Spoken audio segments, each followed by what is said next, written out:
faster than the speed of sound. At an early age you wanted to get out, to pursue adventures all around. Things got tough sometimes, but it's all good, cause Tails is his best friend. He's always there for him, he's his sidekick. Through bad and good times over and over again. What to see is what to get. Just a guy that loves adventures. It's Sonic the Hedgehog. Hey everyone, welcome back to the IDW Sonic Rundown. The last time we recorded, well, we caught up. So now we're moving on to sort of our new format for the podcast now, which is basically just individual looks at comics now. We are going to be looking at the comics as they release moving forward. Thankfully, this time around, considering how some of the timing things worked out, we actually have 2 comics to look at. So it's more of a 2-for-1 special for now. You have a little bit more content to look forward to. And on top of that, I announced a while ago we're going to be doing another Q&A session to sort of top things off. So we've collected your questions. We got a lot of questions, a lot of things to work through, but you guys gave us some really interesting stuff. So thank you so much for that. Yes, we're very excited to read these questions and give you guys some answers. I know you guys have some pretty interesting questions lined up, so we're just gonna go through it. But first, we have comics to cover. The end of the Imperial City arc. Is there an official name for this arc? Do we have one? I think that there may be a solicitation for the graphic novel collection gave it a name, but I don't know it off the top of my head, so Imperial City arc is what we're going for now. So we will start off real quick with IDW issue 60, written by Evan Stanley and art by Roethlisberger. We begin as Tangle. If you don't remember, last time she watched her friends get sucked into the gamer dimension by Dr. Eggman and fell through an invisible wall. She is now plummeting to her death, seemingly, before hitting the ground and passing right through it. Popping back out unharmed. And for the record, as she was falling, she whispered to herself, "Whisper, I'm sorry," which, what a fucking opener. Big gay, bro. Big gay. As that was happening, she did not realize Metal Sonic was following her with murderous intent and one of Eggman's D20 traps to capture her, and she's got to book it. She jump dashes off the ground, makes a sharp turn into a dark alley, and it's a dead end as far as Metal Sonic can tell, but she's nowhere to be found. He gives up that area and moves on, leaving Tangle to pop her head back up from underground and is slowly pushing herself back up above. So she takes a breather, he's gone, but still doesn't really know exactly what Eggman's trap did to her. It's useful, but it's not really good. I have to find Sonic and the others, and thinks that, honestly, Lanolin would know what to do here, and Whisper would know how to get him out. The dark thoughts almost reach her, but she's got to shake it off. We got to fix this, we got to keep moving forward. And so she looks out into the horizon and sees smoke at a different part of the city. That's as good as a lead as any. Well, you got to figure this out, Tangle. You gotta. So, as we turn back to the crew, they are looking into locating where Dr. Eggman is, but are a bit concerned as the last time they tried to raid a weird Eggman Tower thing, they kind of got fucked up by it. Yeah, I got sucked into the gamer dimension, definitely. Yeah, for sure. But Silver is confident that we can just go raid Eggman's tower, but yeah, Amy's a little hesitant for that reason. But our boy Silver, always with the chipper attitude, saying, look, if we just stick together, stick as one, we will win for sure, which Rouge is in the back kind of rolling her eyes at Silver. So Blaze has to calm him down. Let's not be rash and assume victory before we even begin, okay? Tails says we got to do whatever we can to increase our odds of success. Rouge adds the best thing there is for that is to find Shadow and Omega. And Silver does agree with that much, and Amy confidently says it's always best when cooler heads prevail. And then Tangle appears, phasing through the floor, right into the Miles Electric, as Amy contradicts herself, and in a panic, smashes Tangle and the Miles Electric with it. Yeah, Tangle is left unharmed, the Miles Electric, not so much. And our boy Tails is distraught at the sight of this. My boy's shedding a tear. Amy is super apologetic. This was all reflexes. But everyone's more worried about Tangle and her condition, seeing as she can just ghost through walls. But she's just like, hey guys, come on, relax. Me and my people are in trouble, so can we just chill out here? So Sonic calmly asked, did the trap we ran into did this to you? And she says, yeah, but this probably is not what Eggman intended for. Whisper and Lanolin are stuck. On that note, she looks behind and sees one of the traps are about to surround Sonic, tells him to watch out. He ducks fast. It clamps over his head as the group above sees, of course, Metal Sonic. Tangle's a little upset at the fact that she was used and Metal Sonic followed her right to them, but as usual with Metal, it's on site when it comes to Sonic, and Metal goes right for him and Silver backs him up. Tangle warns him that the traps that were surrounding him again. Blaze hops in and burns it away. Sonic realizes that the green light is the same one that trapped the Diamond Cutters originally. So Silver disables all the traps, leaving them all the space to handle Metal Sonic fully. However, Amy's just like, no, we can't have this. Hammers the floor under them, which causes the floor to crack directly under Metal, pinned by debris, and falls into the chasm she created. Rouge gives a little golf clap saying just the kind of direct diplomacy we need.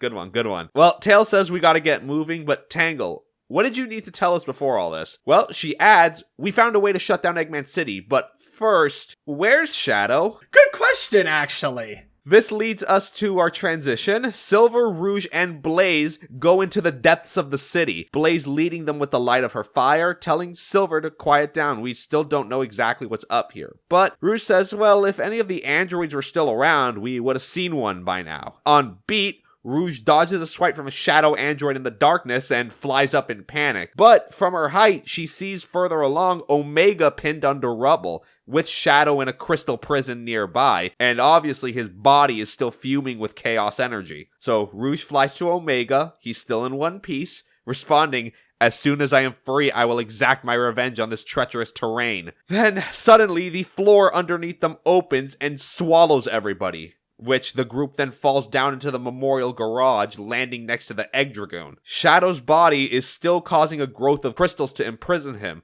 Using the fake emeralds caused a whole lot of nasty effects, Rouge says. Rouge tries the direct approach to try to free Shadow from the crystals, but is stopped by a group of shadow androids nearly ambushing her. Meanwhile, Sonic, Tails, and Amy, along with Tangle, get to an elevator shaft. They get it working up. Amy's saying that we have to get into the control room, disable the safeguards for the fake emerald power grid, which hopefully should release Whisper and Lanolin, and hopefully the overload will cause the city to stop growing. Tails quips that's how it would go. I would know for sure if I had my Miles Electric, though. Hey, come on, man. It was an accident. Come on.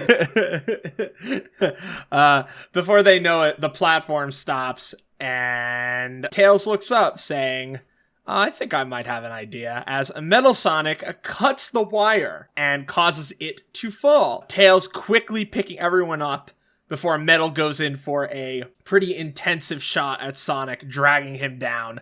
And then Tangle, in a fit of rage, wraps him up in her tail, causing Sonic to be able to escape. And he wall jumps back up to get up to Tails and Amy. As we move back underground, Blaze, Omega, and Rouge are holding their own against the shadow android swarming them. Omega uses his firepower to give Blaze an opening, letting her, Silver, and Rouge to try to get to where Shadow's holding. Once they get near, Rouge tries touching one of the crystals, but the overcharged chaos energy pushes her back, flinging her away. She and Blaze can't even get close, but Silver holds himself up, saying, I think I should handle this. He reaches out, touches the crystal, and the chaos energy surges in him like electricity, and our boy's not giving up, and tries to use his powers to chip off and throw away the crystals to make a path to Shadow. Unfortunately, this causes more crystals to grow in its place, thinking it might be a bit more than he can chew, but Blaze calls to him, silently, one nod to him, and that gives him the spirit to keep on trying, and snaps off more and more crystals. Then, in Eggman's control room,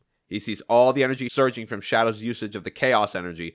The more he uses, the more energy for the city, so keep it up, fool. Though Orbot comments there's a bit of a worry about the city's infrastructure, being unable to keep up, but Eggman insists safeguards are all in place. Even if they do overload, which they won't, then I can just reboot the system again. Right on cue. Sonic, Tails, Amy, and Tangle, who's still wrapped around Metal Sonic, barge on in. Eggman has to blame Metal for leading them all there, so someone's have to get a serious software patch after this. Gets in the control terminal, but Amy body checks him. Eggman's flung away, and Tails gets right in there. Metal ends up throwing Tangle off, so now it's just him and Sonic now.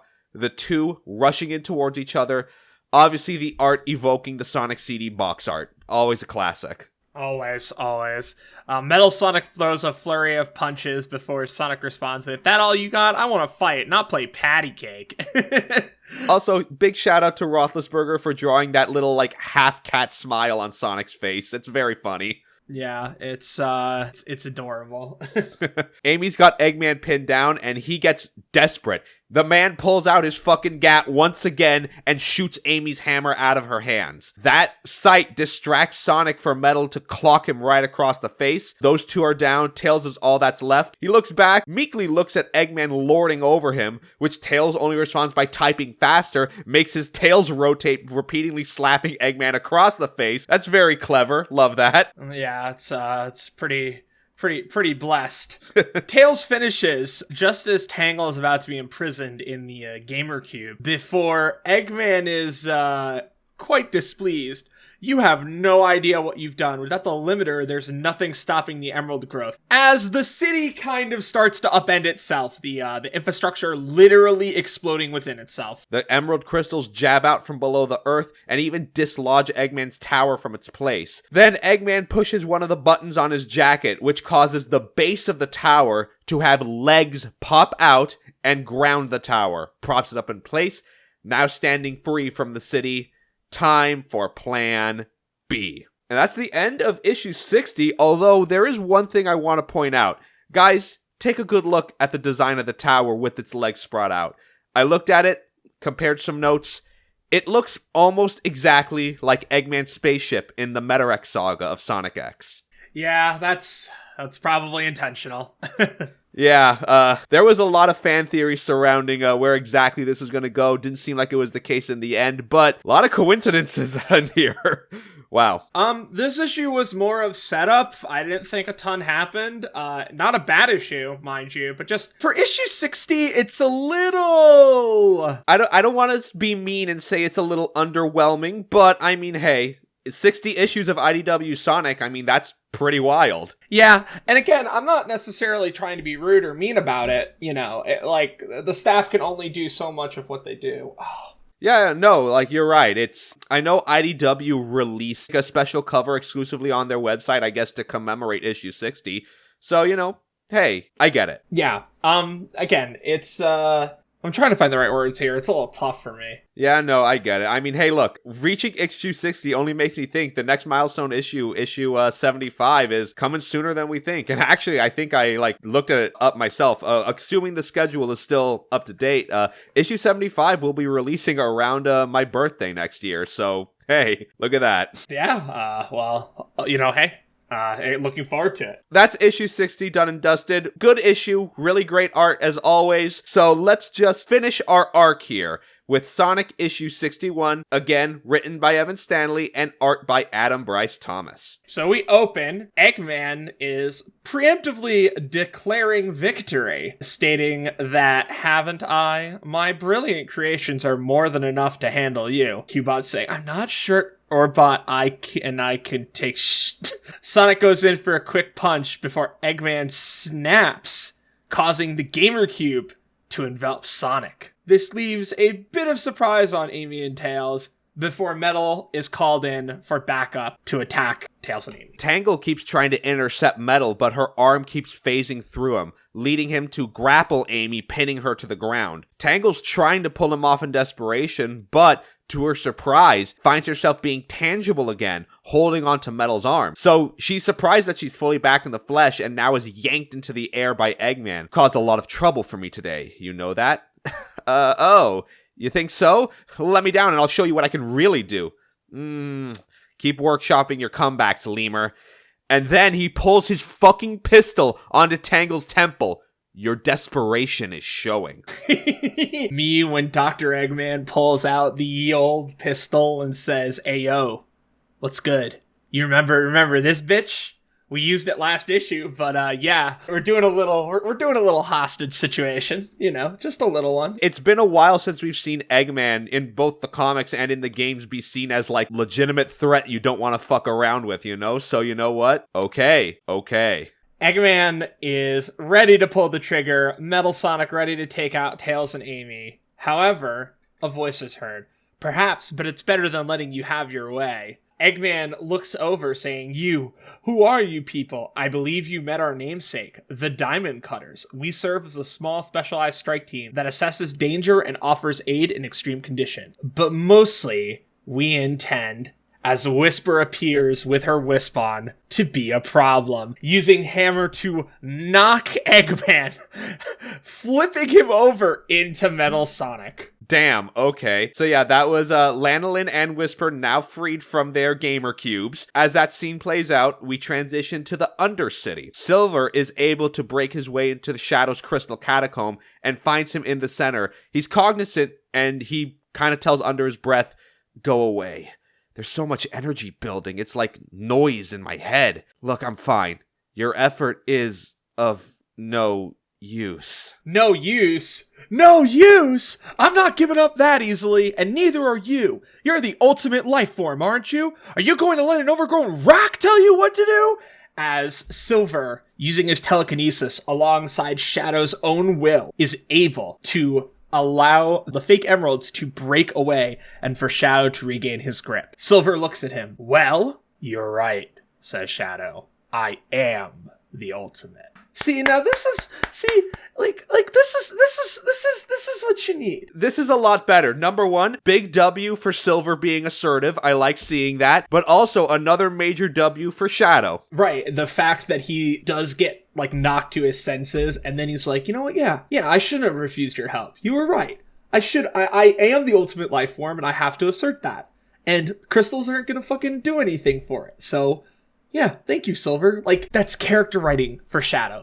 You don't need to be super sincere, but stuff like this is how you get him to that point. That's great. So super good moment. Loved it. Love it. We now go back to Eggman's tower. Tails sees that Eggman's traps only partially displaced their bodies, but with the systems offline, they shifted back to normal space.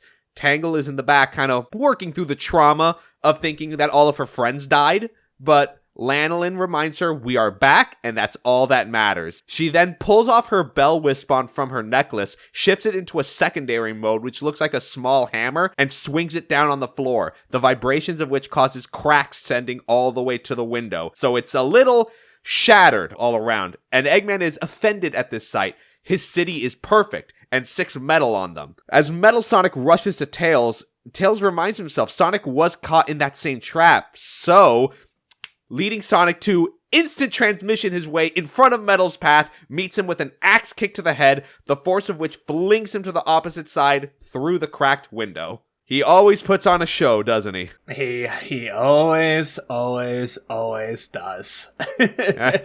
Whisper calls it. She leads the Diamond Cutters out through the broken window. Sonic, Tails, and Amy are left behind, seeing Eggman attempting to recover himself, as Sonic stomps on Eggman's pistol, snapping it in two. Now Eggman is incredibly pissed in this situation. He's stomping his way to Sonic. Miserable, meddling creatures. You know you've taken this too far, Eggman, and you know what I'm gonna do next. Leading Eggman, in his anger, lunges to Sonic to grab him. He jumps out the window. Tails and Amy are already out, catch him in the air, and along with the Diamond Cutters, the crystals have completely overtaken the city around them, so there's really no place to safely land. But they see nearby a giant fake emerald rising rapidly up from the earth. On its top, Silver, Rouge, Omega, and Blaze, riding along with it, Shadow manipulating the chaos energy to drive it up. Raw goat Kino swag. Yeah, this is pretty based, I'm not gonna lie. Using the power of the fake emeralds to sort of just manipulate them, that's pretty great. Eggman is obviously not happy about this. Curse that power-guzzling security system. Those dimensional traps are a waste of time and energy. So they want to keep playing? Fine then, let's play. I'll bury this whole project here and now, along with all of you. Metal Sonic, looking on from one of the legs, and quickly knocks one of the turtles off of, I don't even know what this badnik is called. It's called a turtleoid. Oh, it's a turtleoid? Yeah, knocking the little turtleoid off the big turtleoid. And then using the big one to ride, to grab onto Sonic and take him for a ride. The next panel is incredible. Rouge says no, as Omega, with both of his fists in the air, says yes.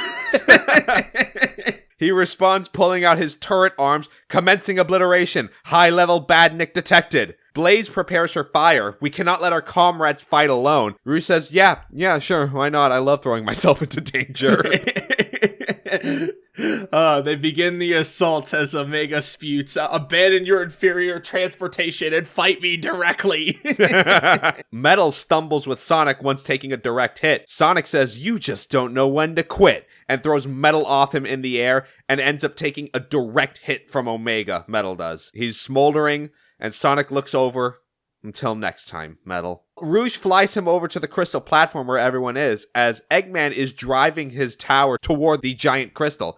I've worked too hard to let this city go. I'm going to take you apart! And he fires lasers from under the tower's platform directly onto the crystal. Silver reels, wondering how much more damage they can take, with Shadow says, enough to win this fight. This city is a true monument to your hubris, Doctor. I'll show you the monster you've made. As Shadow uses chaos control to birth more emeralds, teleporting them near Eggman. Eggman uses lasers to try and take them down, but Shadow says, I'm not done. These perverse emeralds connect your entire city, and with them under my control, you've built your own cage, using chaos control to stop Eggman's mech in its tracks with the jutting out and transported emeralds.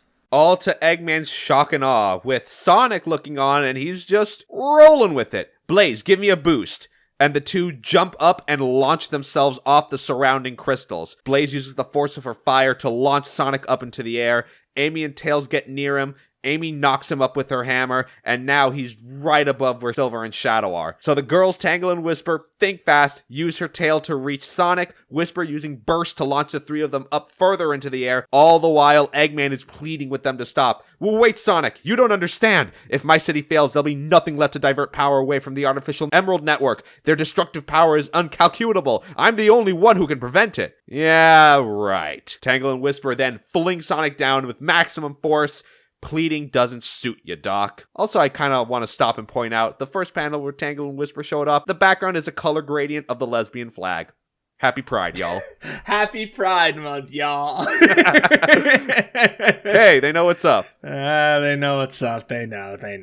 Now, Sonic, with being flung down, hits Eggman's tower dead center, burrowing right through it, crippling the tower and its systems. And on this site, Shadow tells Silver, you must go protect the others, unless you want to lose them as well. But Silver doesn't understand.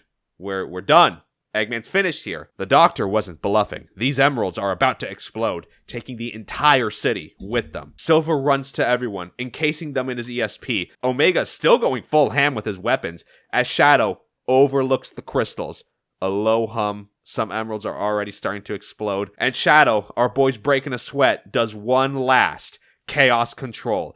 Just as the large crystals were about to explode, Sonic, Tangle, and Whisper see the crystals around them gone, Shadow warping in front of them. He's all drained of energy. Sonic's about to ask what Shadow did, as, in the sky, large, multicolored stars look dancing far off in space, creating a beautiful glow of rainbow colors. Doubling down on Pride Month. Well, a cool end to this arc, especially for Shadow. A lot of W's for my guy. It's pretty nice. Feels good. Feels real good. But we got a little epilogue to look at. So some time passes, probably the next day.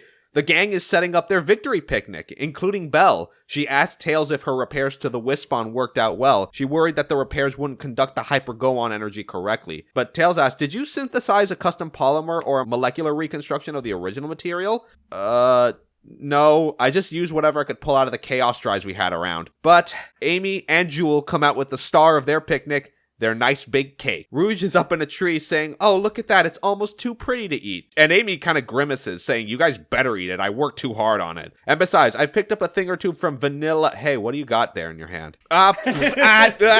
Nothing. You know, it's just a little thing I found in Eggman's throne room. It's nothing special with me. Nothing my foot. That looks like an echidna artifact. It looks like it should be returned to Angel Island, where it belongs. I guess, but you know, this thing is so heavy, and Angel Island is so far. Okay, then I'll do it. I'm sure Knuckles will be happy to have it back. Fine, tell him he owes me one. She hands it off to Amy, and now that I get a good look at it, this artifact kind of looks like one of the keys that you get in Sonic Adventure to unlock the Lost World stage. I wonder if this will be indicative of anything. Well, I feel like this is definitely a lead-in into Frontiers, right? Definitely the next arc, and I mean, look, we're getting a little ahead of ourselves with that, so pin in that. Yes, pin in that. Amy looks for Sonic, asking where he went, and Tails said, "Oh, he ran off. You know how he is." Amy's not happy about this, though, considering she put in all that work to make a cake. As Sonic takes a leap off of some greenery, and our comic ends. Next time, Amy on Angel Island. So, we are done. The Eggperial City arc was interesting. I don't think it was incredible, but the best thing about it is that we got a lot of really good character moments in it. And I think that's the best thing about it. What actually happens in the arc kind of doesn't seem like there's really a point to it for now. Yeah, who knows what they could be building up to. I mean, you know, the fact that there were a lot of, like, allusions to Sonic X in particular was, interesting. You know, I know we tend to, like, read a little bit too much into these sort of things, but I mean, at what point does it stop being a coincidence is what I'm trying to ask here. Yeah, it's, I'm interested to see where this goes, for sure. Quite an interesting moment for this comic. The biggest W here definitely was Shadow. Definitely. Yeah, they are really doing a great job with, I guess I want to say, damage control with Shadow, because, you know, the murder of Sonic the Hedgehog, and just the general vibe we seem to be getting from him in Prime, it seems like they're really taking a big step back in the whole, like, Vegetification of Shadow, which, I mean, that's really what we wanted. We want Shadow to be a developed and interesting character, and I think they're really succeeding with that, so it makes me really, really, really happy. Hopefully, considering the next arc, again, getting a little bit too into it here, but a little ahead of ourselves, I should say, but I do hope that there is going to be a story in the next, like, vignette arc that focuses on Shadow and maybe get a little bit into his mind, into his personality. I would love that. Yeah, give us another Sonic Universe 4-part arc, please. Please. Thank you. I need some peak Kino. That is the end of all of our comics today, but we got to get through some stuff with you guys as well. Like I said at the top of the show, we asked for questions and you guys delivered. So we're going to be working through the questions from our patrons and our YouTube listeners. Again, as a reminder, our patrons had the ability to ask an unlimited amount of questions as they want, and some of you guys really took that opportunity and ran with it, and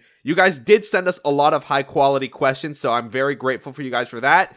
So I think let's just get started with this Q&A session. Sure. From Chaos Sonic 1. With the IDW series now going to be monthly, will you start doing some Fleetway or manga in the meantime of Sonic or review games? To answer this very plainly, we've already stated our intentions for this. We are going to be doing the Sonic Talk Show, which is our game review podcast, where we're going to be talking about the game sequentially. First episode we recorded already, which was Sonic 1, Sonic 2, Sonic CD. That should be up relatively soon. Fleetway, we have definitely had a discussion about it. It is something that we are considering. We need more time to think about that. We'll be reviewing and talking about Sonic content in general. Maybe we might branch out into other stuff. It really depends, but that's kind of what you can expect from us from the time being. Yes, absolutely. And as far as the Sonic Talk Show itself goes, primarily it will be focused on the games, but my intention for the talk show itself is that as we have been reacting to some of the Sonic TV shows, we're actually almost done with Sat AM. I do want us to have a talk show segment where we look back and break down Sat AM and our thoughts on it, and maybe see if I can get my hands on some behind the scenes stuff about it as well. No, I think that'd actually be pretty good, especially when we're diving into all of the specifics of like Sat AM and stuff like that. I feel like we can do a lot with it. I think it'll be really interesting. So for our next question from our Patreon of Floating Shopping List, did you guys watch the show Death Battle? What did you guys think about the various Sonic episodes, which include Archie? And gives us a list of all of them, such as Vegeta, Mewtwo, and Ryuko versus Shadow, Mario versus Sonic, Eggman versus Wily, Luigi versus Tails, Donkey Kong versus Knuckles, Amy versus Ramon Flowers, Metal Sonic versus Zero, Wally West versus Archie Sonic, Trunks versus Silver, and additionally, what are our favorite and least favorite episodes, and of course, what's a matchup we would like to see. Well, I have some unfortunate news for you. I stopped watching Death Battle a long time ago. I used to watch Death Battle semi-regularly when I was a lot younger. Mainly when it was all sprite work, and when Screw Attack was hosting it. I lost interest mainly because I didn't like the switch to 3D, as I thought the quality dipped heavily. I don't know if that's the case nowadays. So I have not watched any of the ones that you have talked about. However, if I want to have some weird ass matchup, I'd like to see Locke versus Dr. Weil. Yeah, that's just gonna be a racist off. Yeah, the big racism off, yeah. That's hilarious. But as for me, I never really watched Death Battle at all. I really only ever heard of it peripherally when like new episodes would come out. I remember there was a little bit talk about Wally West versus Archie Sonic, and I think it was kind of like a sweep for Sonic, but that really is just because, especially pre-boot Archie Sonic is like ridiculously powerful. I mean, come on, 175 basically tells you all you need to know about Archie Sonic. That motherfucker is juiced. yeah, for real. So DG says, at the risk of sounding dire, who should IDW go ass up? Would you want to take the rights? I have no fucking clue. I'll be completely honest with you. IDW is kind of the ideal publisher for Sonic because they are very flexible and provide the creative staff with a lot of freedom in what they're able to achieve and do. Dark Horse is kind of my only other answer to that. That was my answer as well. And I mean, look, I know I know you're talking in hypotheticals here, but we talked about it when the news broke with IDW way back when it happened like a month or two ago. I don't think we're in that bad of a situation. I think IDW Sonic is continuing for the long term. I don't think IDW is at any point in danger of like insolvency or collapse. So yeah. But with that being said, if you guys really are so concerned about IDW's performance as a company, go out there and buy the comics. Put your money where your mouth is. I'm sorry. Yeah, please do. It's very, very important. Johan Royce asks, have you heard about the pitch Dick Sonic show? Yes, I did just say Dick. Super Sonic Sisters. What the fuck is this? I've never heard of this in my entire life. Okay, so just recently, and I mean like this happened like a week ago, Complete History of Sonic Sat AM got their hands on some documents from one of the showrunners for Deke that worked on across all the Deke cartoons. And in those documents was actually a concept pitch for a fourth Deke Sonic show, which was very out there. It was called Super Sonic Sisters. It would have focused on Sonic's cousins who lived on like the asteroid belt around Mobius. It was a very bizarre concept because it also included stuff like the fact that these two sisters also shared Sonic's extreme speed, implying it's a familial thing, or hereditary, I should say. They were like high school news reporters working for their like local CCTV like news show, and like Robotnik is like a looming threat in the show, but really what it is that a central antagonist would have been, I think, another nephew of Robotnik who had a fucking whack-ass name. I can't even remember it. But also there was another character who was like a legit news anchor that when I looked at the pitch for it, he kind of gave me like this Bob Odenkirk vibe. I don't know why. It was so bizarre, but yeah, that show concept was very, very weird. I believe there is a YouTube video which is talking about it, which does go a little bit in depth in those videos. So if you're interested, do check it out. I will say though, in those documents were a lot of other interesting concepts for the Deke Sonic shows, which never made it to air. Like the fact that for Sonic Underground, originally Scratch and Grounder were going to be in it as Robotnik's assistants, not Sleet and Dingo. Having those documents are actually very cool. I'm very happy to have that. And hey, I guess I have something to use for when we eventually talk about Sat AM and the Deke shows in general on the talk show. So glad to have that at least. I mean, this sounds like typical Deke fare. I'll be fucking like upfront. I have zero interest in this. It sounds so fucking weird. No, yeah, you're right. It does sound very bizarre. That's our thoughts on it. It's fucking weird. So from Devin, what is your favorite arc/issue? I mean, if we're talking IDW, Imposter Syndrome, and probably issue 50. I would say the Imposter Saga as a whole is definitely my favorite arc/saga. Scrapnik Island is definitely a good runner-up. Yeah. And favorite individual issue?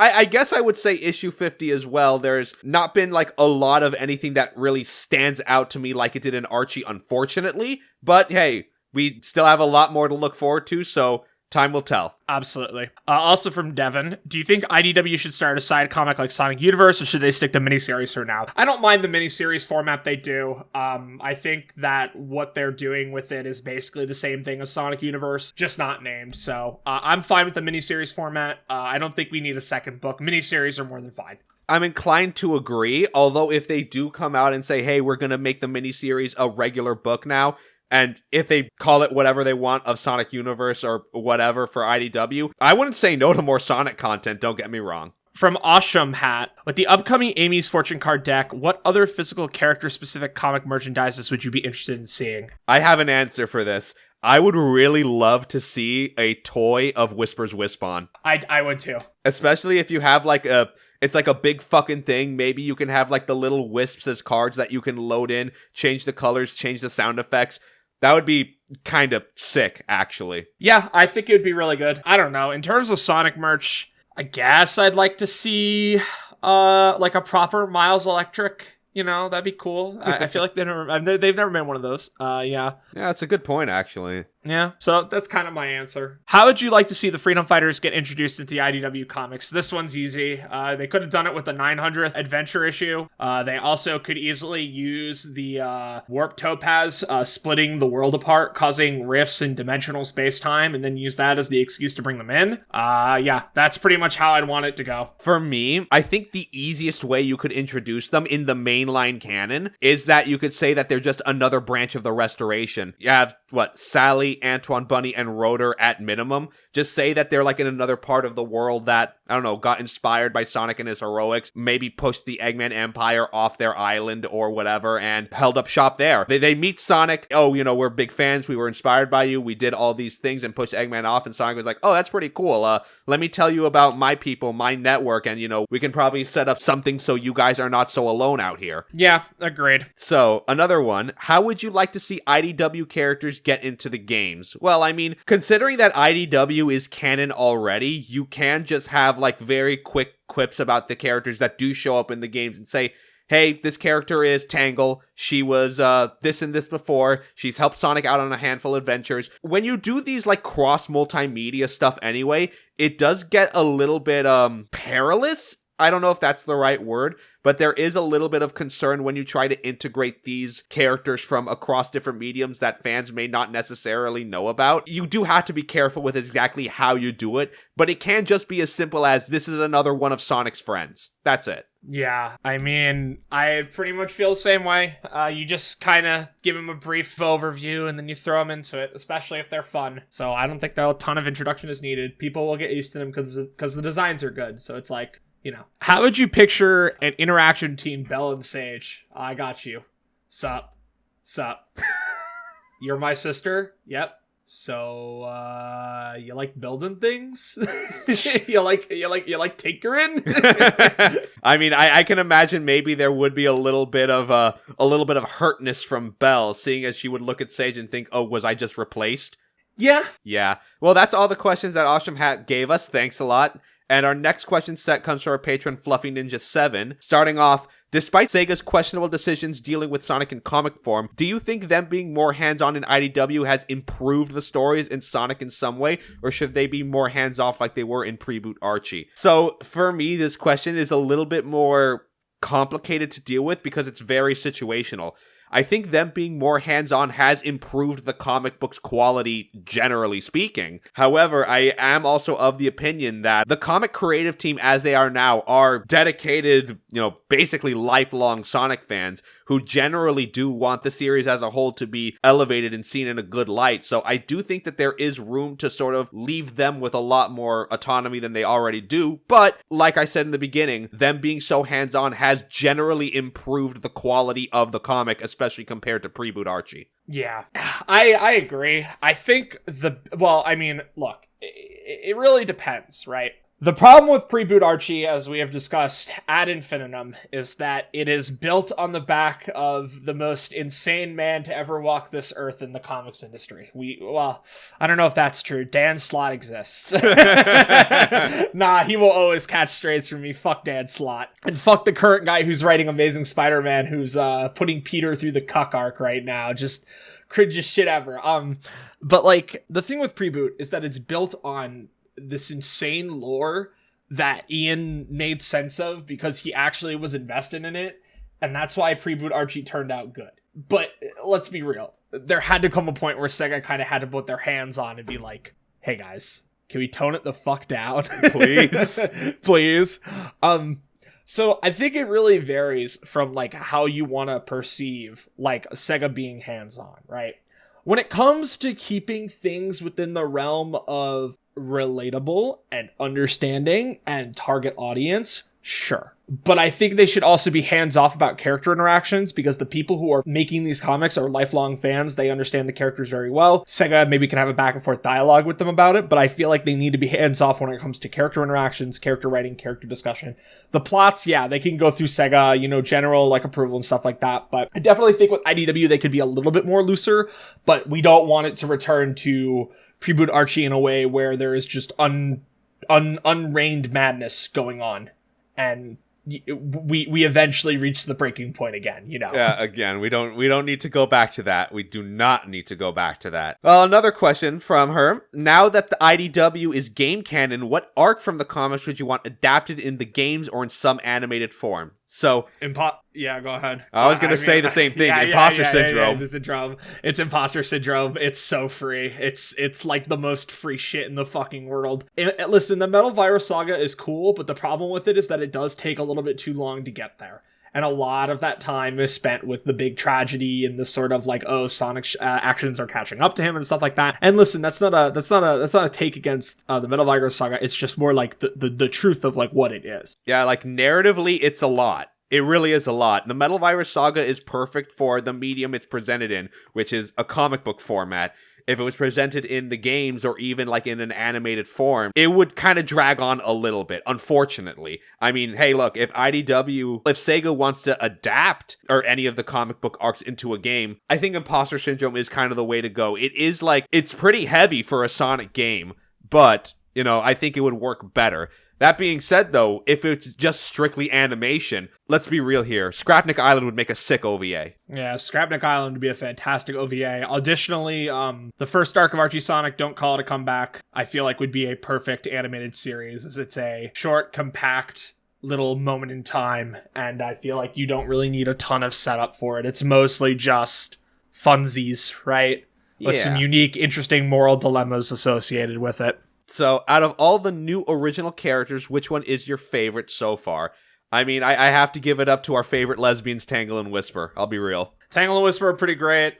Big fan of Surge. Surge is pretty raw, and I like what they are cooking with her really heavily. Very interesting character development with Surge. Hope she and Kit return one day. So, who's your favorite artist so far for the comic? Oh boy, that's a toughie. Natalie Fordrain's cover art is always beautiful. I love what she does, but honestly, Adam Bryce Thomas's interiors are fucking incredible. He really nails shading and color work and line work in the big issues where it matters most. Yeah, absolutely. Can't agree more. Natalie Fordrain's art is always one I always go out of my way to pick up. Big shout out to my local comic book shop that actually carries those multiple covers. Love you guys so much. Interior wise, Adam Bryce Thomas, I give a high up to. Tracy Yardley, of course. His art is one I'll always carry with me in my heart. And Evan Stanley's as well. So that's kind of my big three selection. I agree pretty hard. I know Ian mentioned he wanted to make graphic novels of the game. Is there any mainline or spin-off games you want to see adapted? Sonic Battle. Sonic Battle is definitely one I would like to see.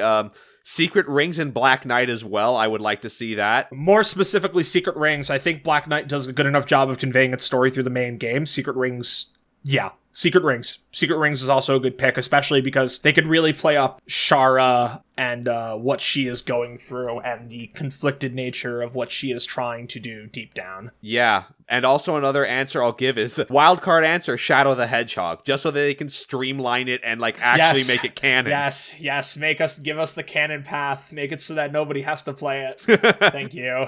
Yeah. Well, that's all the questions that Fluffy Ninja 7 gave us. Again, thank you so much. Our guy T Ranger gave us a lot of questions to work through, my man. You really are putting us through the ringer. Let's start off with this one, and this is kind of like a meaty one. We're gonna have to digest it a lot. So he's asking us basically, can you take some time to discuss the Chaos Emeralds in Archie and how there are two different origin stories to it? The first one, introduced by Mike Gallagher in 1995 with the Ancient Walkers, the Tales miniseries in that they came from the skies, which were backed up by Boulders in 23 and issue 26, showing that there are other colored emeralds in the red emeralds in space, and by Ian Flynn in 2006 with 169, who merged all the emeralds into space into 7 Chaos Emeralds. And then a second explanation that came out of nowhere as if he was not paying attention or just wanted to do his own thing. Penders in 2005, issue 148, with Isaac saying the emeralds were just barrels in the earth, absorbed the energy by the gene bombs by the Zorda. This origin makes zero sense given what the emeralds can do. The things they do are clearly magical in origin and not by some massive bomb energy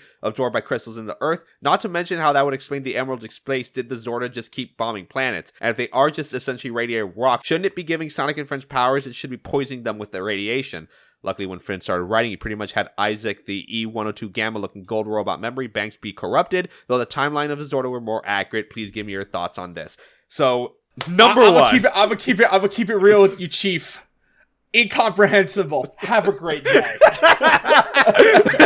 Okay. We don't want to meme on you too much with that response. It's just a lot to take in. But I want you to understand that. So when we're talking about the two different origin stories for the Emeralds, this is a big retcon.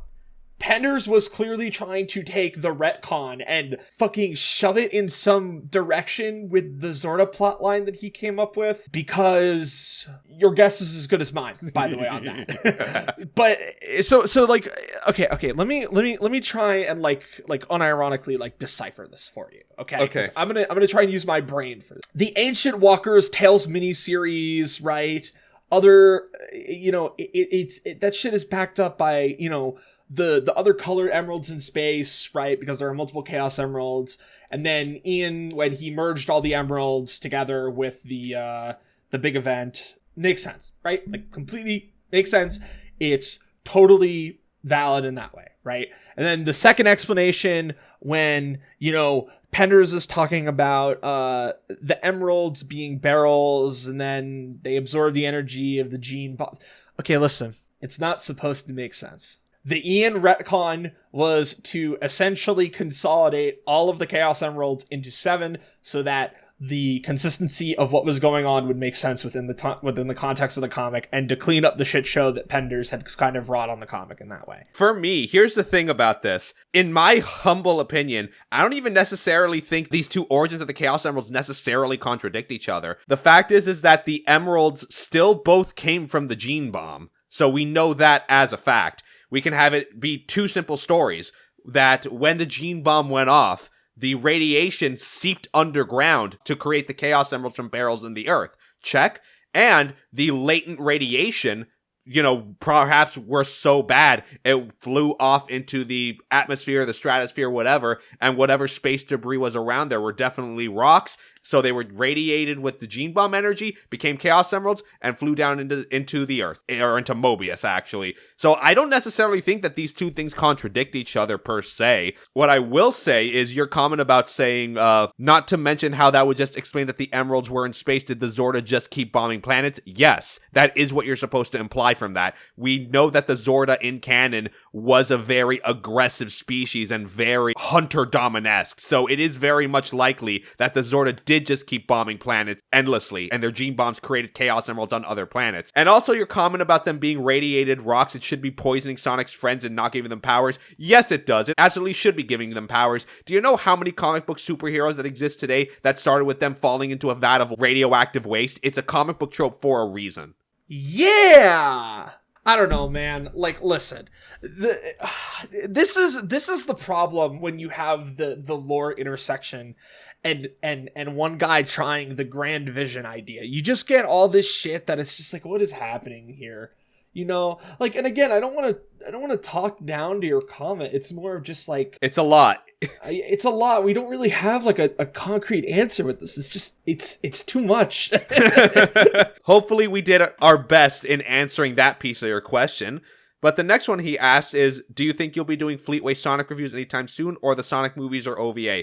We already commented on Fleetway Sonic, but as for the Sonic movies or the OVA, well, we already have our review show for patrons that we react to, and with the Sonic Talk Show, we definitely can talk about the Sonic movies in the future. Yeah, and the OVA is actually something that we watched when we went to go see Sonic 2.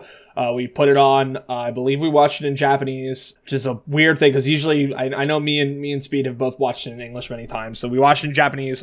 We may do a talk show about it. I don't think it would be a very long talk show. It would mostly just be kind of like our general thoughts, maybe a 15-minute thing. But if you want our TLDR, the OVA is really, really, really, really great for what it is.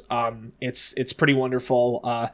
Definitely very, like, 90s OVA type beat, but there's some good animation in there. Yeah, I mean, OVA is very interesting because it seems like to be the Japanese interpretation of the Western lore of Sonic. It's quite fascinating, to be honest. Yeah, it's pretty funny, honestly, when you think about it like that. What do you think of Sonic X finally being available in uncut Japanese on Blu-ray? That's exactly what you want in terms of releases. Sonic X has needed an uncut Japanese release for fucking ages. Yeah, so good. Very, very, very good. Yeah, shout out to Discotech Media for pulling something like that off. I believe when they revealed it, they said they had like a little bit of difficulty securing the license to the point where they had to go to Azuka himself to like get the okay. It was, it's pretty wild. And then they had to, they had to openly call Azuka and be like, "Hey, yo, listen, dog, we need you for this." And he was like, What? I haven't thought about this show in a long time. He's like, "Listen, man, just help us out." He's like, "Sure." Yeah, no, I mean, I really do hope Discotech can also release some of the other Sonic material. Another one that was highly requested actually is the OVA. But the problem with the OVA is that the company that dubbed it, AVD Films, or is it AVD or ADV? I think it's AVD. I think it's ADV. ADV Films does not exist anymore. They went insolvent in the early 2000s. It was the same problem that the original dub for Neon Genesis Evangelion had before it went on Netflix with a new dub. I'm not gonna get into that. But the point is that when you have these insolvency issues and there's a question as to who owns the rights, your best case scenario in this response is just really hoping someone at Sega can find the old documents and like secure some kind of contract deal and maybe even like renege it or renegotiate it or like get the lawyers involved. Licensing is very complicated, folks. It's a nightmare. It's a fucking nightmare. There is a reason that we have joked about how awful licensing is on this comic many times. Mm-hmm. Another question. This one's focusing more on Preboot Archie. Do you guys think Dimitri was the most pathetic Enerjack? I mean, it only took a tower falling on him to stop him for centuries, whereas Knuckles would have just gotten up and kept fighting. You think near infinite power, nothing would be able to hurt you? I mean, that's a good point. That's a good point, but you also have to consider power scaling, right? And like, listen, I'm talking about this from the perspective of like shonen, okay? Like, you have to consider power scaling within the confines of the comic at this point, right?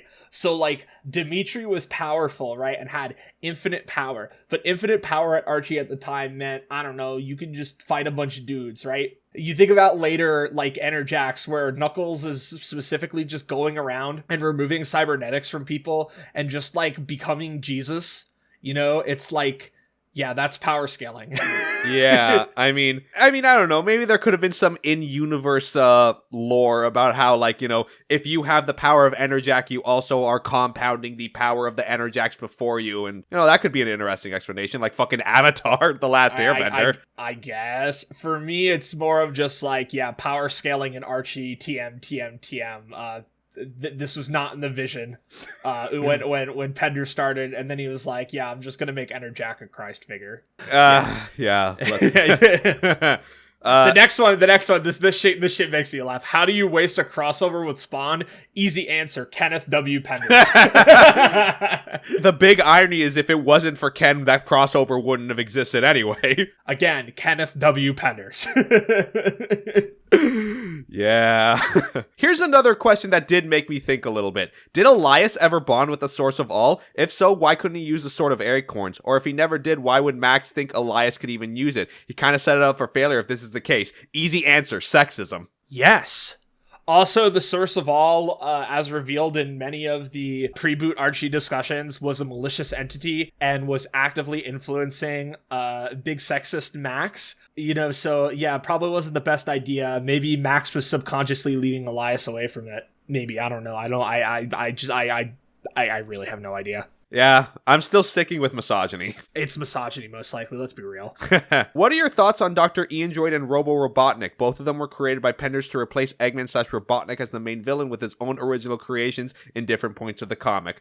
Well, here's the thing, my friend. Here is the thing. Let me reiterate what you just said. Both of them were created by Penders to replace Eggman/Robotnik as the main villain with his own original creations. That sentence should be the red flag. Listen, man, you kind of just explained it yourself. There it is. It's in the question you just asked. No, but really answer it, little cringe. It was a little cringe. Listen, I don't mind the concept of Robo Robotnik. I thought it was a clever way to add Eggman back into the comic, but no. Yeah, no. Look where Ken Pender's claim of ownership led us. Exactly. In Archie Sonic 101 backup story, when Knuckles was messing with his time in his chaos form, oh god, why are we talking about this? We saw him being torn apart for erasing himself by altering time so specifically in almost every outcome, but in the main story we see at least two versions of Knuckles existing in the OVA world and when they prevented the Great War with Knuckles. So how does this work? Shouldn't Knuckles be fully aware of the history, and why didn't these timelines he exists in stick? Dude, I don't even fucking know, man. I'm gonna keep it real with you, dog. I can't explain this shit for you. I can explain this shit for you. You know why? Archie 101, the first story was written by Carl Bowlers. That backup story was written by Ken Penders. They did not communicate anything at all. Yes, there you go. That is your answer. Classic Ken Penders L. Which character or characters do you miss from Preboot Archie? And you can't pick Scourge. Too obvious. Put a bit of thought into it. This is how you know this guy's a fan. He knows what I'm about. Yeah. I would also probably say Scourge. Unironically, I actually really like Julie Sue. I will say I thought that she was a good counterpart for Knuckles. And I liked her, and I thought that she was legitimately good. Would I say she's the character I miss the most? Probably not. I'd say I really like Sally, and I like Antoine, because Antoine's gradual character development was actually really interesting to see over time. Watching him go from bitch baby Frenchman le oui oui to I'm actually an interesting character and I fight for a lot of different things. I'm still a little bit of a scaredy cat, but I got some balls is good. Most of the freedom fighters I'd say are the characters that I would miss the most from Archie. Julie Sue is another one. All the other Echidna characters can just fucking go. Dude, let me listen. So I say it all the time, right? But I know I dunk on Lynn Daw so much. I get it. It's annoying. But she really is just the most nothing character, right? Am I justified in this hatred? I would say so to an extent, because the way I see it, Lane Daw is meant to be a foil for Julie Sue's character, and she serves that role pretty well. However, the rest of her character is very annoying and frustrating. But the problem is that Julie Sue is mostly doing stuff with Knuckles, and the occasional time that the two clash, it's mostly just Lynn Daw being really fucking mad, and Julie Sue just being like, oh, no, okay. But see, here's the thing. That was when Ian was writing it, when, big shout out, still have to love this one, Return to Angel Island, gave a perfect, basically call out for how Julie Sue's and Lane Daw's character relationship was supposed to be. Which is Julie Sue, being her best self and Lane Daw being her worst self. Even to the point where she says, yeah, no, dad loved you more, clearly. And that's kind of where, like, the psychology of the character is best at, when you understand that she is clearly just jealous of her fucking little sister. Right, but the problem is that never actually goes anywhere. Yeah, right? Because that was like Carl Bowler's basically last FU to Ken Pender, so of course it goes nowhere. Exactly. And then the character is just in fucking purgatory for the rest of the comic, just being a complete and total fuck up who never accomplishes anything. Yeah. Okay, but real answer, it's probably Julie Sue or the Freedom Fighters. Yeah, the Freedom Fighters had great characterization in Pre-Boot Archie as well. Hopefully one day they will. Elias gets a lot of flack, but I think Elias could have been done a lot better given more time. Ian was clearly trying to work something with him with the Secret Freedom Fighters, and I can respect what he was attempting to do. Yeah, and that also, how could we go this long without mentioning our boy Shard? Yeah, Shard, absolutely. Shard is an easy one as well. His characterization was kind of a teeny tiny bit picked up with Mecha Sonic in Scrapnik Island. You can see the parallels there, but the idea of Shard being a reformed Metal Sonic, but still existing in a weird position where people still don't trust him, even though he clearly does not have anything malicious within him. That's real character pathos. You're really missing out on something special with that. Next question, which characters from the reboot of Archie did you enjoy and why? Okay, so my top 3. Honey the Cat, for obvious reasons. She was great. She had a very vibrant personality. I loved the fact that she was a fashion designer, and Amy being a fan of her, very cute. I love the dynamics that she had with the rest of the cast. Another one, Breezy. Breezy was a pretty smash out hit for me, and the fact that they clearly were going for some kind of underlying character arc for her. Ian did say later on that his intention was going to be that she was going to be a robot, like in AOSTH, but we only saw hints of that in Reboot Archie from what we saw. Finally, I want to say Razor, the shark from the Under the Sea arc. He actually was very interesting to me because he clearly has this sort of like rough kind of vagrant kind of personality to him, but has this hardcore dedication to the person he clearly has a very strong crush on. So, hey. Yeah, Razor, we did make fun of his design for the DeviantArt OC energy, but he's actually not a bad character. I like him. Honey and Breezy, easy favorites, I'd say, from that cast. I'm trying to think of the other characters. I like a lot of the Eggman's Dozen characters. I like the Gazelle twins. I really, really like them. And I like what they were trying to set up with them. Where like one of them was sick and dying and the other one was like desperate to try and save her, which is why she accepted Eggman's deal. There could have been a lot more there, and I feel like they were definitely cooking something with that, but they were never really able to get to it. Another interesting character was Eclipse. Yeah, Eclipse was pretty interesting. They were definitely going for something with Eclipse, just never really got there. But I liked Eclipse for what it was worth. So I think that kind of lists everything off, at least I can think of. So this next question, how do you feel about Sonic Underground Complete Series on DVD recently by N-Circle, but SatAM still hasn't gotten a full complete set re-release since the Shout Factory DVD? Not to mention that N-Circle also released all of Boom on Blu-ray, and Discotek recently released AOSTH and both dub and some of Sonic X, yet no sign of SatAM. Oh, just remember the OVA is still forgotten. Well, let me tell you something, my man. The thoughts that I would say would violate YouTube's terms of service. What do you mean, bro? Everybody's looking forward to Sonic Underground.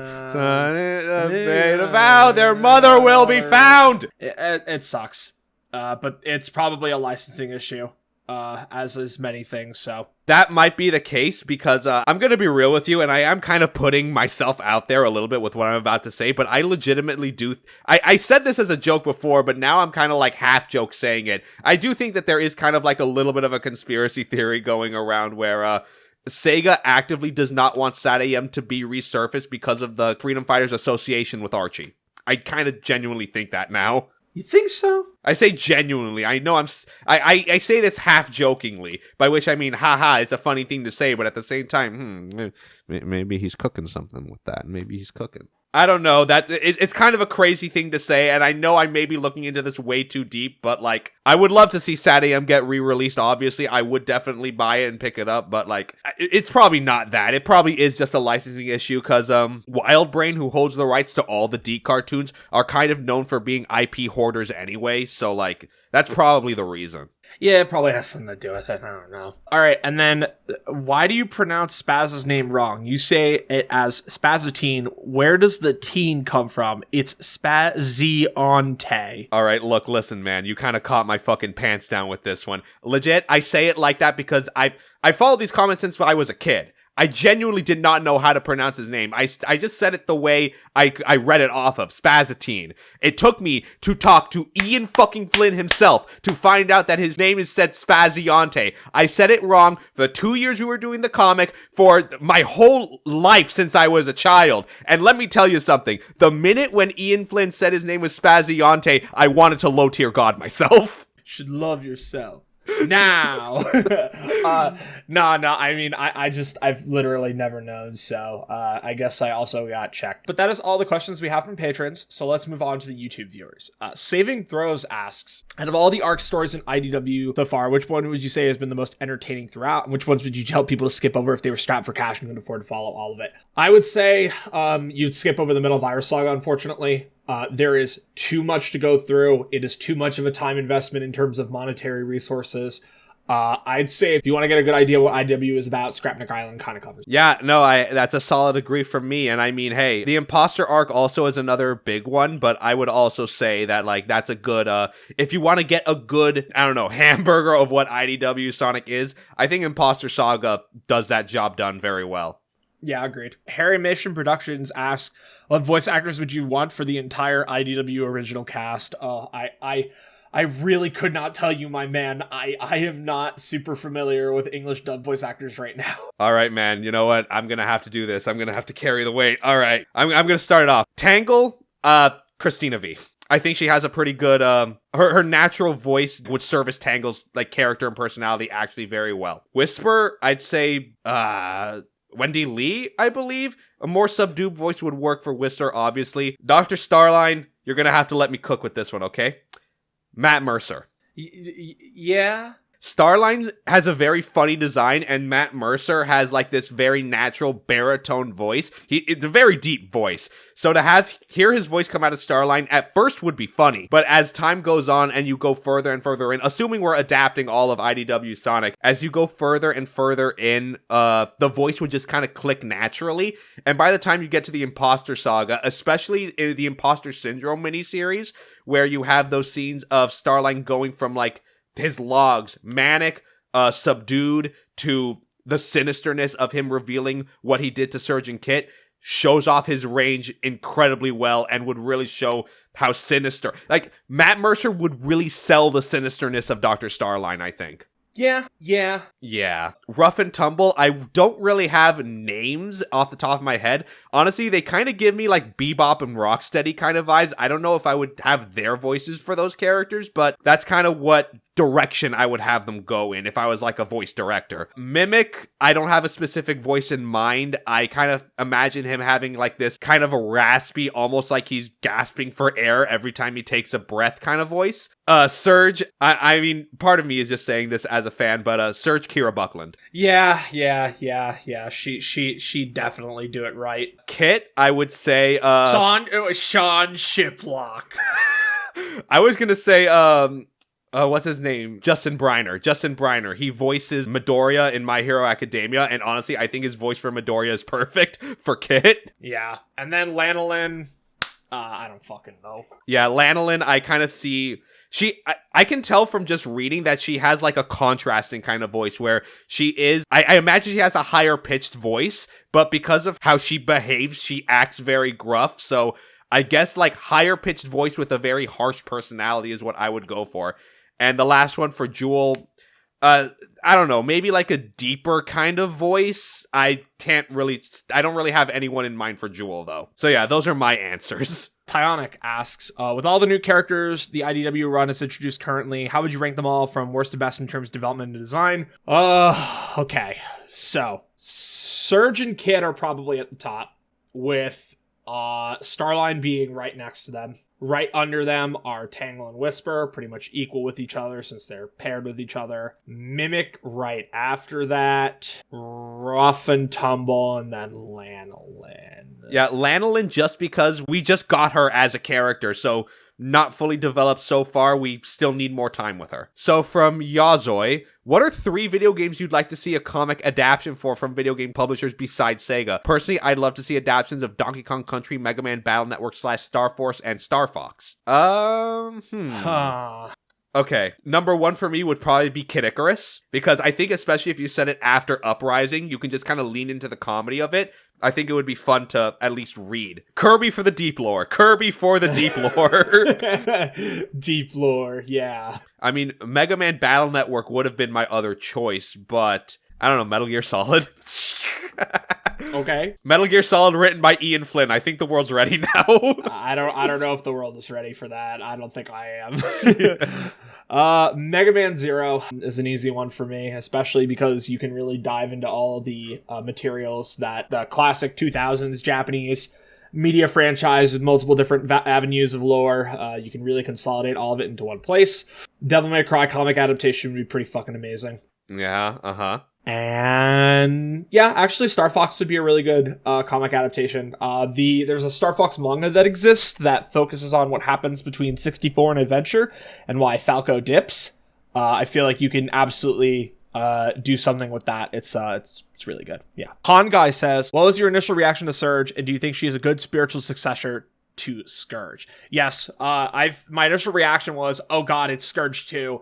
But they really fleshed her out and made her a lot more interesting than I had originally anticipated. She's a good spiritual successor to Scourge, less of, coin flip of dark reflection of Sonic, and more of twisted, fucked up person who has been tried to mold into that image of Sonic, and it's just not working anymore as they're contemplating their own existence. No, yeah, it's a good way to readapt the intention of what Scourge as a character is.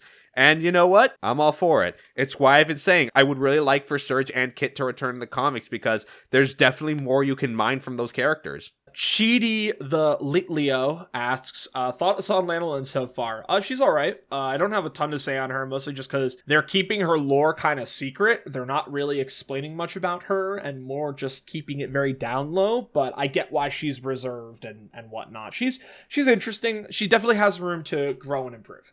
Yeah, definitely. Nicholas Sweeney, who do you like more, Surge or Scourge? Don't make me pit my children against them. What's wrong with you, man?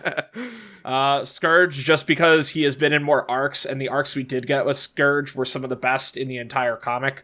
Surge, it's the same way, but I feel that Surge is going to have a longer lasting staying power because of the nature of IDW. Yeah, absolutely. And I mean, I want to see more Surge. Next question from Handdoom Fanner. Have either of you seen Adrenaline dubs? If so, thoughts? So these Adrenaline dubs, a group of Sonic fans who have been dubbing the IDW comics and even some of Reboot Archie as well. And I've watched some of their stuff, and honestly, fantastic. They really make a cinematic approach to their adaptions, because it's more than just motion comic. They also do sound effects. They have custom music for it. It's very, engaging. If you haven't seen anything of Adrenaline dubs, it's a high recommend from me. I have not heard of Adrenaline dubs. I guess I'll check them out. Yeah. And our last question from a dear friend of the show, my good buddy Jackal97. Dear Sonic, how do you review Sonic with your boxing gloves on? Your friend Jackal. Well, let me tell you, man, I've gone through a lot of PCs and I don't like talking about it. Yeah, it's not fun. It's not fun. Everything I do is a labor of love. That is, however, our Q&A. The last thing we have to do, by the way, thank you to everyone who asked questions. We hope those responses were satisfactory. We had a good time doing it. The last thing we have to do, however, is cover next issue's solicitation. IDW Sonic issue 62. With Dr. Eggman and Surge subdued for now, Sonic and friends have a chance to relax, reset, and plan for the future. Join us for a set of misadventures in our brand new story arc, starting here in issue 62 and running full speed through 66. First, Amy visits Knuckles on Angel Island to return a relic. The island, as always, has a few surprises in store for them as they catch up. Meanwhile, Mimic is putting together the perfect disguise to infiltrate the Restoration. Written by Ian Flynn, art by Thomas Rossberger. So, it's clear this is a filler arc. Just gonna put that up front. This is the filler arc, and then I'm telling you, after this arc, they're transitioning into Frontiers. There's no way they're not. Oh yeah, I agree with you 100%. If anything, here's the vision. Yes, this is the filler arc. Yes, this is clearly just them buying time for the next big arc. There's nothing wrong with that. Here's the thing though. I don't necessarily believe they're going to do a adaptation of Frontiers. I believe it was said when IDW started, or within the first couple years of IDW, that Sega doesn't necessarily want them to adapt future Sonic games. But either way, I can definitely see them take this story, for example. Amy is coming to Angel Island to give Knuckles a relic. And there's this underlying plot point with Knuckles in IDW so far that he himself doesn't really understand the secrets of Angel Island and has not taken the time to really explore and cover it in depth, which is why what we saw in the Convergence special, we saw Knuckles exploring Angel Island in Sky Sanctuary. So definitely the comics are being used here to sort of, maybe this will be the issue where Knuckles fully commits to, I have to start exploring Angel Island more. Maybe that's what they're going to do. And then at issue 67, somewhat of a prequel to Frontiers. At least it's Sonic and Tails getting together saying, hey, Chaos Emeralds are going to these islands. I think it might be best for us to go to. And then it ends with a play the game to find out what happens next kind of thing. Because they definitely are buying time for the third update to release. The third update, which is going to have the story content, and then once all that is done, then they transition to the post-Frontier saga, as Ian Flynn has said that is the plan. Yeah, I mean, I am up for whatever. I would just like to see how the comic plans on tackling Frontiers and the information presented in Frontiers and what that's going to do to the status quo in the story. Especially because the ending of Frontiers says a lot about where the franchise could go. Yeah, it's going to be very interesting. And we said it in our review podcast of Frontiers that they definitely are setting up individual character arcs for Tails, Knuckles, and Amy. It's a perfect opportunity for IDW to come in and pick up with that. Hopefully. Yeah. We'll see. And also, something we also need to comment is that with this next upcoming, vignette kind of arc, they're going to be doing B stories now. We have not seen that with IDW yet so far, outside of a handful of specials and stuff like that. So we're going to have our main story with Amy visiting Knuckles on Angel Island, and we're going to see a secondary story following Mimic to infiltrate the Restoration. It's going to be very interesting. I don't know if they're going to do it fully like how they did back in Archie, but we'll roll with it. Let's see what they're cooking. Yeah, no, I'm very interested to see what is going to come from this, and I hope that it's good. Before we fully round off this episode of the IDW Sonic Rundown, wouldn't you know it, literally last night, we got a new patron in. Wow. Who is it? We got $5 a month coming from the world's most unironic 8.5 Tails stan. That's a hell of a name, my friend. Wow, that's a pretty wild name, but hey, we'll take it. At patreon.com/SonicSpeed, $5 a month, they're getting pre-shows along with the $2 a month tier, which is early episodes and some bonus material, such as our React series to the Sonic TV shows. Like I said at some point in the show, I forget where, we are doing a React series and we are finishing up just about to with Sat AM. So definitely tune in, check us out. I'm sure we'll have some interesting thoughts for you to consider. And again, early episodes at $2 a month and $5 a month. It's the pre-shows. $15 a month, you get all that plus a video version of our podcast. And just recently did some twiddling around with the patron. I have now put up free trials for all of our Patreon tiers. So if you are interested in checking out what is behind our paywall, you can come check us out 7 days at any tier for free. And come see if you're interested in this. We have over 100 pieces of bonus material for you to check out. So come to patreon.com/SonicSpeed, try out the free trial, and see if that's something you're interested in. We have content on the way. It's going to be good, and you'll enjoy it. So we'll see you next month with the IDW Sonic Rundown for issue 62. And stick around if you're on the YouTube channel, subscribe, hit the bell, like the video as well. And thanks so much for checking us out, guys. See you next time. See you.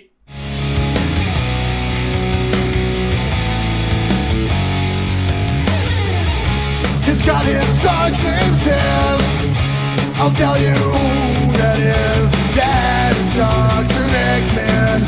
With his able empire and evil plans. Eggman wants to conquer the world, but the hedgehog won't let that go.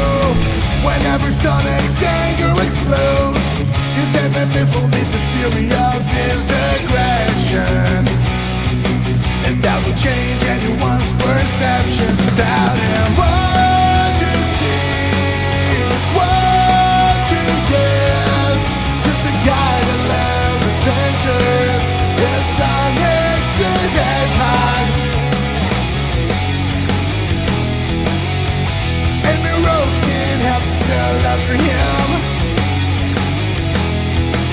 superhero, but she's his self-proclaimed girlfriend. He cannot save her, but he will always save her. Whenever something is on